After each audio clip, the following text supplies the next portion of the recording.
baby back ribs for game day. These are perfect for game day, sports day, any kind of thing where you want some hearty appetizers that you can make ahead of time and they'll stay warm, you know, until your friends are ready to eat them. Plus, they are delicious.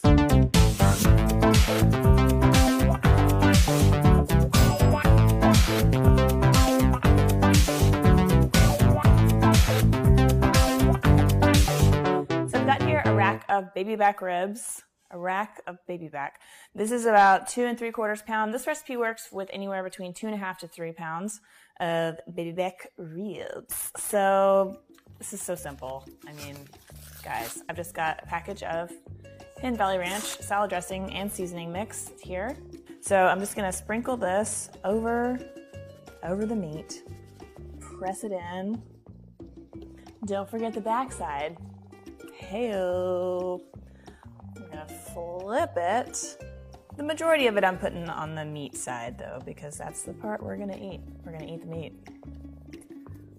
Good, and then to get this to fit into my slow cooker, I'm just gonna cut it in about half.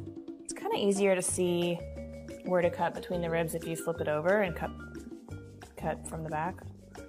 Put them upright, leaning against each other, with the bone side in and the meat side out.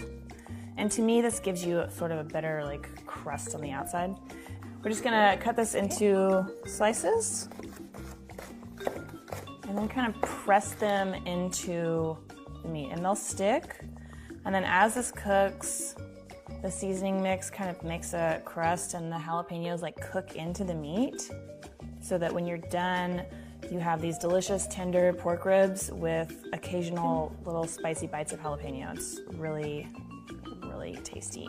Once your jalapenos are stuck on there, we're just gonna close the lid and cook it on high for about 3 hours. It takes 3 hours in my slow cooker. It might take up to 3.5, depending on your model of your slow cooker. But I'll see you back in about 3 hours. Okie dokie, Smokey, it has been 3 hours, so we can turn slow cooker off. So the ribs you can see are really tender. I'm able to like bend them easily, but they're not falling off the bone. I feel like people use that phrase a lot, but that is actually a little bit overcooked. Put it on a baking sheet. Of course, you could eat them right now. They smell amazing, but I'm gonna put them under the broiler for a few minutes just to get a little bit of a brown crusty on them. Just get a little bit of these juices and pour it over the top before we broil.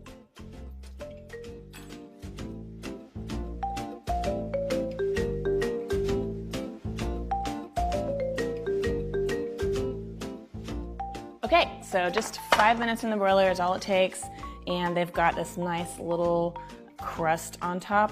I love this recipe because if you're like me and you don't really like sweet meat and like barbecue sauce, like sweet sauces, this is a great alternative to typical barbecue ribs because it's just savory and meaty and it's not like sticky. So it's a little bit neater to eat in your living room in front of the TV. Oh my God. These are so incredibly perfect, simple. Once in a while, you get that nice bite of jalapeno pepper in there just to perk you up, make sure that you're still awake after all those beers you drank. For more party and game day recipes, head on over to hiddenvalley.com/recipe. And as always, all of my recipes are available at highlycooking.com. Thanks so much for watching, and I hope you all have a great game day. Bye!